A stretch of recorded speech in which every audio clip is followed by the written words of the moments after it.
so small. Excited to see my thermos.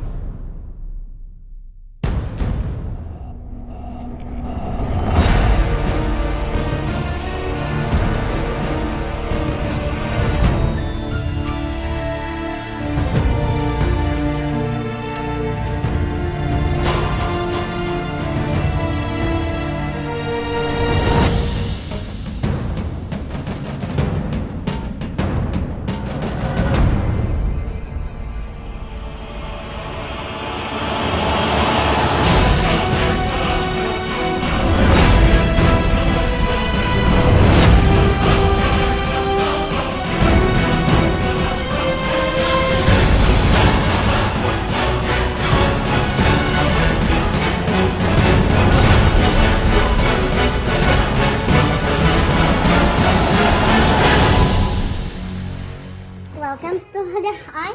It's tiny. Welcome home. Ayan, for hot water everyone. Let's start. Yeah! Thermos has arrived.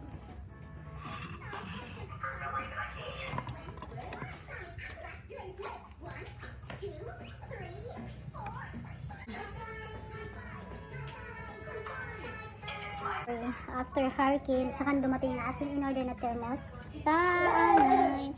So, I ating my new thermos, okay? So, nanigurado na po ako this time.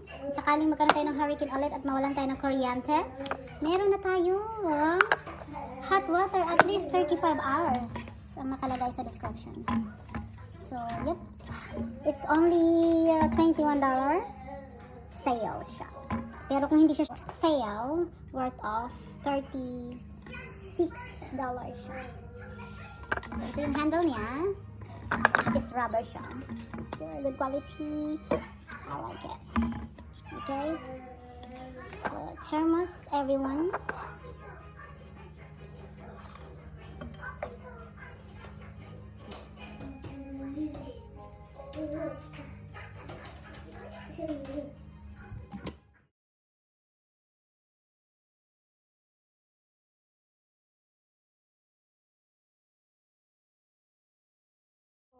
As you can see everyone, I just want to show this thing now. So look, I put a little bit of hot water over here and then because I want to wash inside. I already washed the cover. Of course the outside, no need to wash it. We only need to wipe the something, clean up paper towels. But I put a little bit of hot water inside. Just making sure that we clean enough before we put the panel of warm water. Okay, so let's do this. So yan everyone, ang ating thermos. So the color is black red with that stripe red, which is, this is good now, it's not. So we have this two color. So let's open this and throw away the water, the excess water, and we put the final water inside, which is this one is 2,500 ml. So that was, yeah, I think 5 cup, right? Okay, let's open this and throw this away into the sink before we put the yan. So as you can see, bakit ako nagbablog ng ganito pataas? Kasi ayaw kong ipakita yung whole kalat natin dito sa baba. So, sa bubong muna tayo. So, ngayon, itatapon natin. Actually, ayan, dito sa sink. Kakahugas ko lang kasi. Itatapon natin ang hot water, ang excess hot water. Ayan. Pwede na natin punasan at mapan. At yung kalat na hot water, I mean, tubig na sa kanyang katawan, punasan natin. So, ayan. Puno na siya. Punuin natin. Laki siya. Diba? So, ayan ang hot water natin for tomorrow. At least, more than 24 hours. Nailagay ko na yung hot water. Yung hot water ng ating thermos. Maganda ito. Makatipid tayo ng kuryente. Kasi araw-araw ako nagpakulo ng tubig para sa coffee. Maraming pinapakulo ko.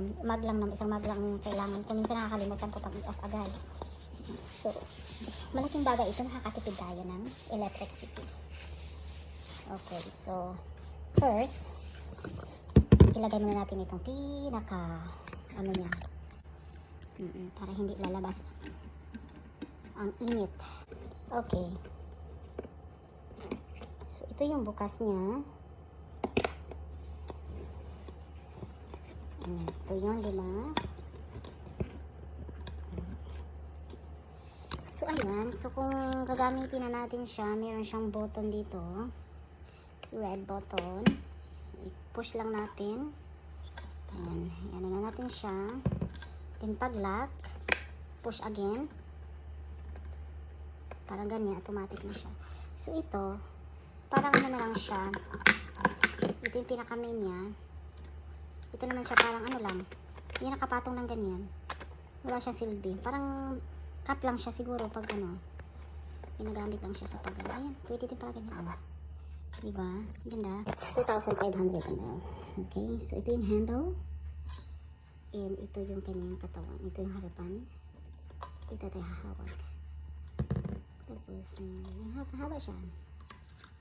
Okay, so thermos for today. Thanks for watching everyone. Bye for now.